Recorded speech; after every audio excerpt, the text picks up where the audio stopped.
Hello. Okay. Gumagana pa ba to? Double check ka lang ha. Okay, gumagana pa na. Okay. So, ang tagal na natin hindi nag-update. Sira kasi yung ano ko no, hard drive ko. So, nag-reinstall ako ng Windows. Ngayon ako Windows 10 na ako. Hindi ko alam kung nakikita nyo tong activate Windows dito sa bottom right ng ano ko, ng PC ko. Ah, hindi ko pa na-activate yung Windows ko. Galing lang sa Microsoft tong ano, tong Windows 10 ko. Anyway, ano bang kailangan natin gawin? Update sa BTC. So, ano na no, ang dami ko kasing ginawa no, kaya medyo delayed yung ano natin, yung update natin. At daming nangyari. Nabunutan ng ngipin, holidays, yung trabaho ko na audio engineering na ano na trabaho, medyo nag-shift na ako into music production, no? Uh, Kaya mapapansin nyo bakit ano no, medyo maganda yung my quality actually kasi para sa ano yun, para sa trabaho rin kasi yun, no? Anyway, um, ano ba tawag dito? Ano magagawin natin? Nakalimutan ko na. BTC update, tapos anong gagawin ni BTC siguro? Kasi nagkakaroon tayo ng ano no, ng some sort of breakout. So, ang last update natin ata, siguro mga almost 1 month ago. Mga banda dito ata. Ay, mga banda dito pa ata, no? Ito, inaabang natin itong parang rising expanding wedge. Pagpasensya niya kung maingay yung electric fan, medyo mainit ngayong araw, no? Pero anyway, yan. Rising expanding wedge na inaabangan natin na magkakaroon ng 5 waves. Nagkaroon nga, no? Excuse me, 1, 2, 3, ulit 1, 2, 3, 4, 5. Tapos, bumagsak. After niya bumagsak, hindi siya ano no, tumuloy-tuloy pa bumagsak. So, may chances na ang meaning nito meron tayong corrective move dito sa area to, no? Corrective move. At makikita natin meron tayong bull swing failure pattern. Ito no, swing failure, daily swing failure, at malakas na pump ang kusan madalas yan. So makikita natin, nagpa-pump tayo, nagbe-breakout tayo ng mga recent highs natin. Ang problema dito, meron tayo medyo parang expanding wedge naman dito. So kailangan lang natin bantayan to just in case lang. Kasi pwedeng double expanding wedge tong ganito. Hindi pa natin sure. Kasi ang dami pa lang. Dami ko ng ano no. Dami ko pa lang mga pinagdo-drawing dito. Send muna natin to, no. Ito yung last ano natin, no, yung A, B, C, D, E, then pump. Okay. So, ang basa natin ano ba tayo? Logarithmic chart. Ang basa natin dito, meron tayong paparating na fifth wave. Either tapos na or patapos pa lang. So, meron tayong 1, 2, 3, 4. Hindi natin sure kung dito na ang 5 or dito pa ang 5. Okay? May possibility na may higher highs pa tayo. Ayun nga tayo, yung last update ko, no, na may possibility of higher highs pa.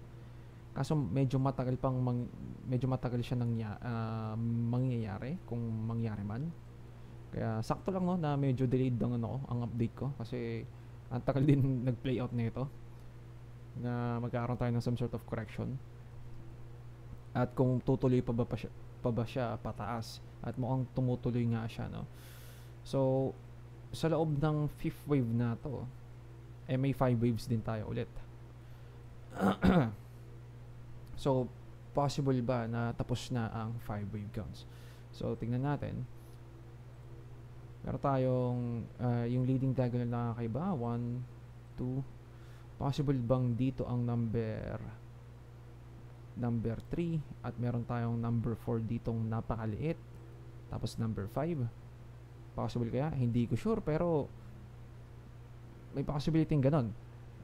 Pero mas likely, sa nakikita ko, no, kasi medyo nagpa-pump tayo dito, mukhang mas likely na ganito na ang nangyayari. 1, 2, baka ito yung 3, ito yung 4, at meron tayong 5.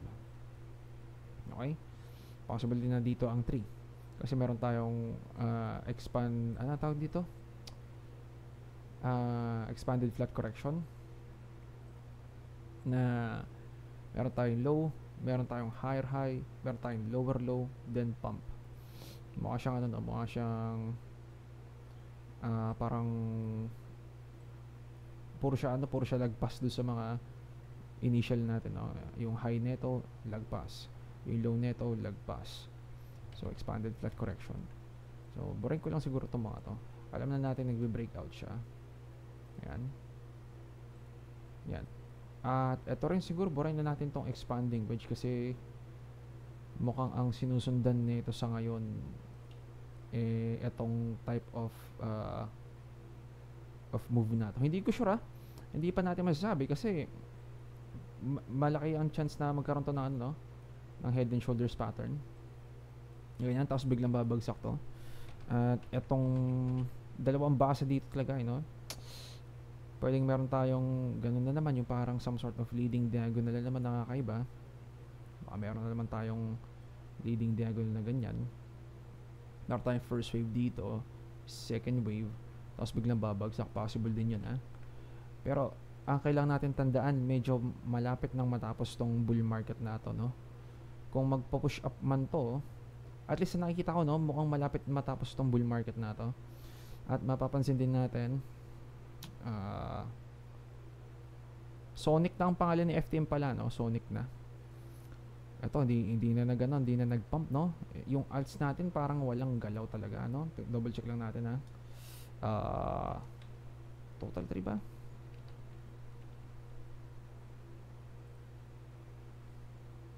Total 3, nag-ATH na ba to? Nag-ATH naman siya, pero ang layo, napakalayo ng ano to, ng galaw na to, no? Or more like yung ATH ni BTC napakalayo kumpara sa ATH ng total 3. At ano pa to? Ano ba tawag dito? Sa tingin ko yung mga pump yung ATH nito hindi pa actually mga alts na nag-ATH, ano lang, mga nadagdag lang na altcoins. Kaya tayo lumalagpas ng ATH ng CryptoCap ng total 3. So for example, ano nga bang sabihin natin si Ethereum siguro. Si Ethereum hindi pa nag-ATH to, no? Hindi nag-ATH. Sabihin natin yung mga kilala. Sabihin natin Solana. Si Solana ata nag-ATH ng onte. Sol USDT.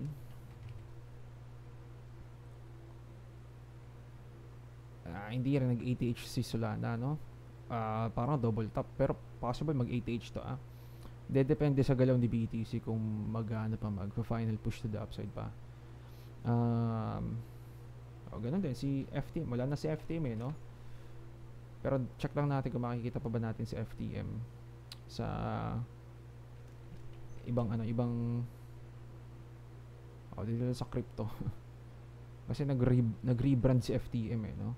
So ang pinaka-mataas niya 1.46 banda. Tapos ang ang ATH ang mga bandang 3.4, 3.5. So wala rin to, layo niya sa ATH, no? Parang to, no? 618. Ang golden pocket lang ata to. Around golden pocket, no? Madalas kapag golden pocket lang yun, no? Corrective move madalas. Sabihin natin si XRP. Kaso sa XRP kasi dapat nagpa-pump na talaga siya dati pa. So kung nag-pump na siya ngayon, maganda yun, no? ATH to ATH si XRP. Kasi tapos na ang nito, yung problema nito sa ano bang tawag doon? Yung lawsuit ata, kung tapos na ata yung problema niya doon. So pwedeng na siya mag-pump sa XRP. Ano pa ba? Kailan to, no? November to, no? Napakaganda ng galaw ni XRP. So si XRP pa lang yung nakikita nating ATH. For example, si Cardano, yung mga matataas na CryptoCap. Tawag bang tawag nun yung market cap pala, market cap. Na dapat sila ang bumubuhat ng total 3, pero ito, no, wala rin tong ATH. 618 ulit. So medyo talamak yung galaw na 618, no, na retracement. Madalas kapag 618 lang corrective move pa lang. Hindi pa natin na-confirm na bull market ang alts, no? Wala pang confirmation. Si BTC pa lang yung parang bull market pa rin, no? And hindi ko sure kung anong meron, kung bakit napakahina ng alts kung nagbo-bull market tayo sa BTC. Ang pinaka naiisip ko lang yung yung economy talaga hindi maganda para mag-pump ang alts. Pero kay BTC nagpa-pump. So ito example si Cardano, si AVAX din, medyo mga mabibigat na crypto cap din to, na market cap, sorry. Layo din niya sa sa ATH. So double check lang natin kung ito ba nasa 618 lang na rin ba? 618 rin, no? Importante yung 618, no? 618. Ano pa ba? Si Paul USDT, si ano na to, si Matic to, USDT S. Ano ba? UDST pa. USDT. Sorry. Ito si Matic. Ay kaso wala siyang data. Test natin baka makahanap tayo Matic USDT or US and Coinbase tayo tingin. Kulang rin to, no? Teka nga ba, so wala ba tayong mas maayos na USD sa crypto.com? Ganun din nata dito. At least ito medyo may data tayo. So ito yung ATH nya, pakalayo nya rin, no? Tingnan natin. Ang layo pa nito. Wala pang parang slow grind pababa si Polygon Matic or si Paul. At 0.5 na lang siya. Humihina siya, no? Ano pa ba? VeChain, last one. VET USDT. Ganun din, no? Most likely baka 0.5 lang to. Medyo maabot siya ng 0.618. So ayun lang yung pinaka kailangan natin bantayan sa alts, na medyo parang mahina talaga si alts. Na parang tama pa rin naman yung yung prediction ko dati, no, na kung magpa-pump na si BTC, medyo may expect ko masyadong parang sapilitan yung pump. Kasi hindi maganda yung yung economy pero nagpa-pump si BTC. Kaya dito sa mga area na ito tsaka ito, puro bearish ako, no? Puro bearish ako kasi talagang hindi hindi siya pasok sa sa economical state ng mundo para mag-pump. Pero nagpa-pump siya. So hindi natin alam, no, bakit kaya ganun. Pwede rin natin maisip na kasi tinatapos lang yung 5 wave counts na ganito. Baka tinatapos lang talaga yung 5 wave counts na meron tayong kakaibang pump dito na masyadong malakas, no? At masyadong malakas na dump rin dito. Kasi meron tayong may COVID tayo dyan. 1, 2, 3, 4, 5. Or baka first wave pa lang to, second wave, third wave, fourth wave, fifth wave. Baka ganun din. Hindi ko masasabi. Ang pinakamaganda mangyari dito, sana first wave pa lang to. Kaya ang alts natin mahina kasi may bagsak pa to bago tayo magkaroon ng massive pump, sorry. At most likely hindi na maglo-lower low to. Excuse me. So sana ganun na mangyayari kung magkakaroon man tayo ng ng some sort of retracement na itong buong to. Kasi may some sort of completion ng ng 5 wave counts to. So meron tayo dito sa 0.5 at 0.618 para sa primary target ng second wave kung magkakaroon man tayo ng 1, 2, 3 at multi-year bull cycle lang kakalabasan na, no? So sa shorter time frame, sa daily, ay lang yung aabangan natin, no? So wala tayong kahit delayed ako sa update, no? Walang masyadong kailangan importanteng i-discuss dito. Kasi sa longer time frame, nakakita tayo ng some sort of descending channel dito na magbe-breakout potentially hanggang 5th wave kung ganito ang structure ng 1, 2, 3, 4, 5, kahit pa dito yung number 3, no? Kahit dyan, no? Sabihin natin dito kasi mas nagme-make sense na dito na ay ng pinakasimple na move na dito sa number 3 meron din tayong 5 waves, no? O tama ba? Baka ganyan nga talaga na 1, 2, 3, 4, 5, baka ganyan talaga ang third wave, no? So possible naman na meron tayong third wave dito sa ATH na to. So kung mag-aaral tayo ng kung meron na tayong third wave dito at may fourth wave na tayo dito na ABC, tayong actually baka dito yung ABC, at magpapump to, ang primary target ng fifth wave 1.272. Tingnan nga natin mula dito hanggang dito sa fourth wave. Di ko sinasadyang mapunta dito yung number 5 around 114k. Kung medyo extended tayo sa 1.618 at meron pa sa 2.5 tsaka 2.272.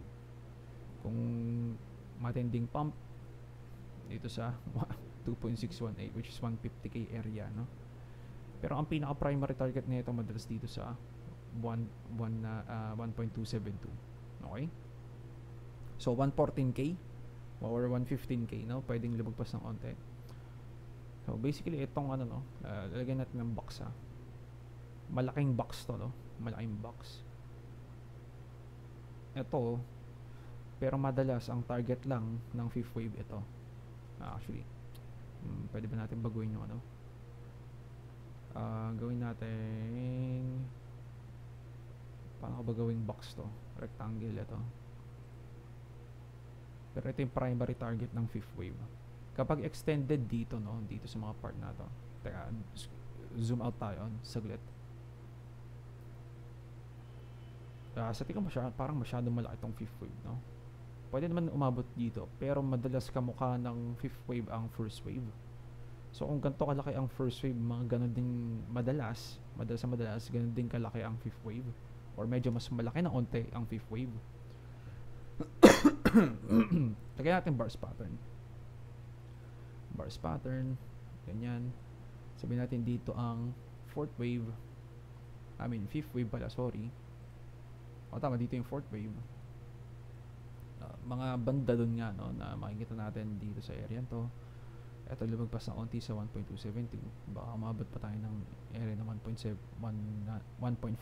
na 117k.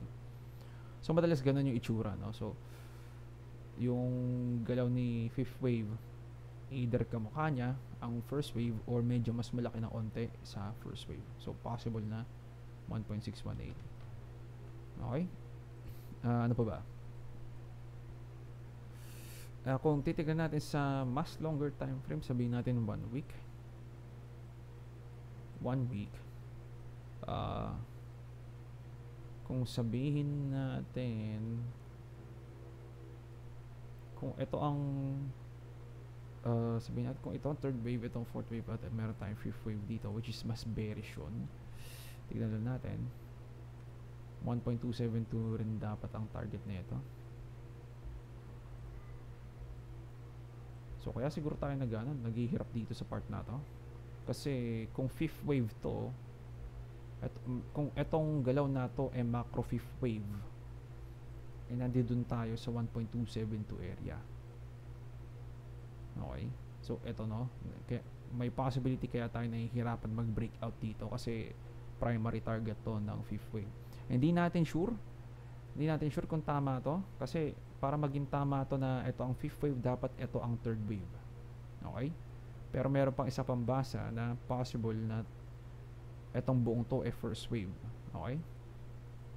Kasi ang dalawang argument dito, ang pinakaunang argument ito, no, meron tayong 1, 2, 3, 4, 5. Tapos A, B, C correction. Pero mukha tong 5 waves to the downside, no? 5 waves to the downside. Then itong move na to, panibagong cycle, first wave, tapos second wave, third wave, fourth wave. Ayun yung yung mas bullish na wave counts.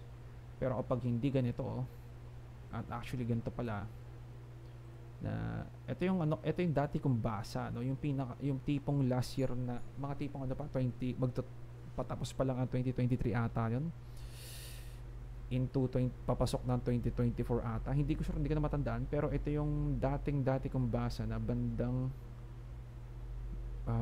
banda dito sa mga area na to, o 2022 pa pala no, mga 2022 pa pala, na na-expect ko kapag maaga tayo nag-pump,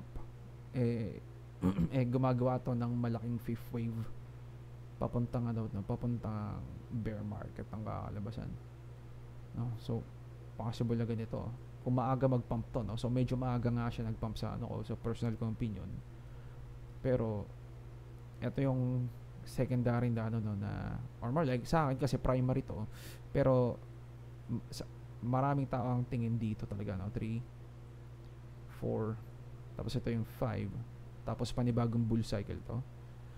Pero sa akin, ang dati kong tingin hanggang ngayon ito pa rin ang ang bias ko na possible na mangyari na baka tinatapos lang ang fifth wave. So malalaman natin kung alin ba ang tama kapag lumagpas tayo ng 1.272 sa longer time frame.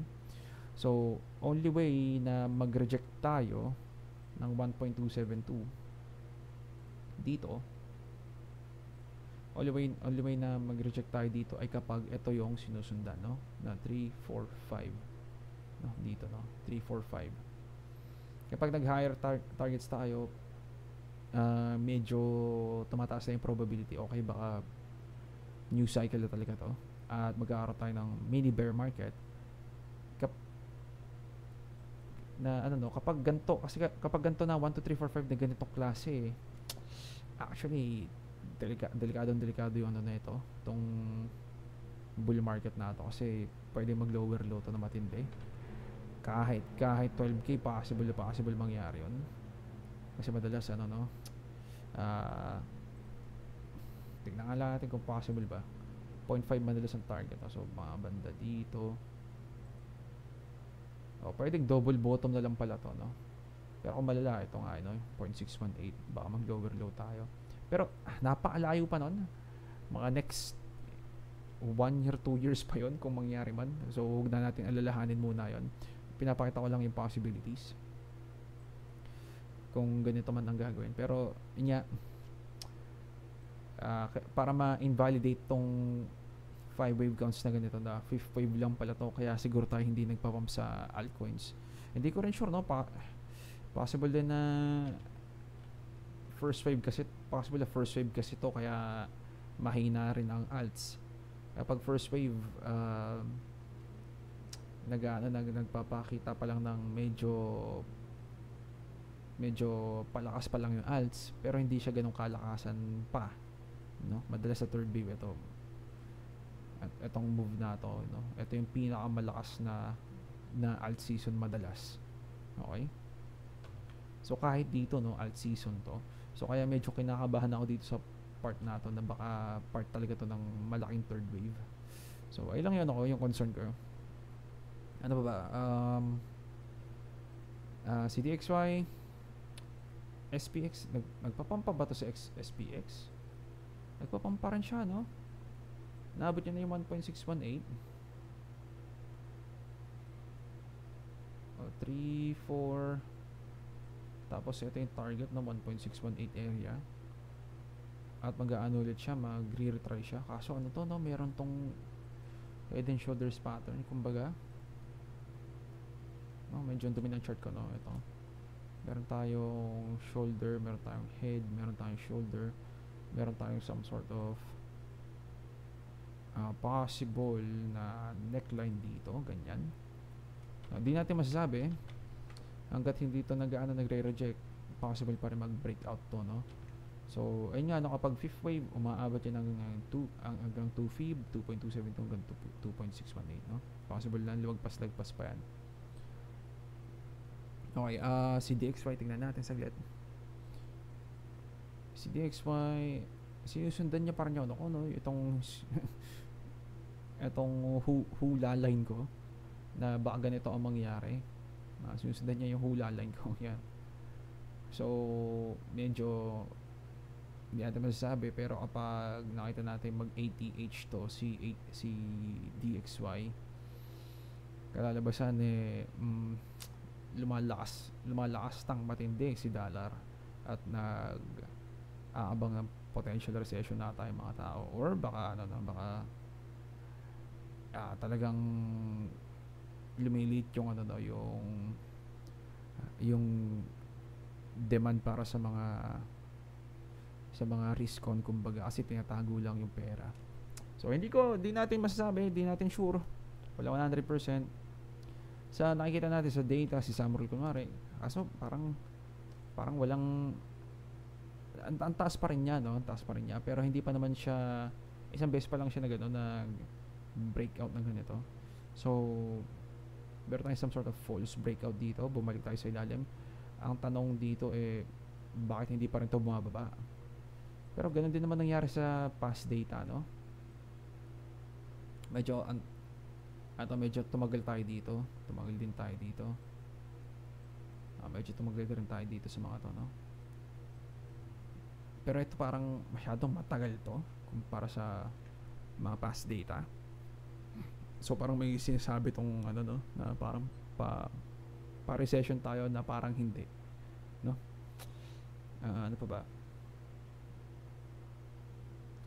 Ay lang siguro update natin, no? Wala na ako maisip na idagdag. Medyo inaantok na rin ako. Hindi ako magte-trade dito, no? Kasi mahirap mabasa to.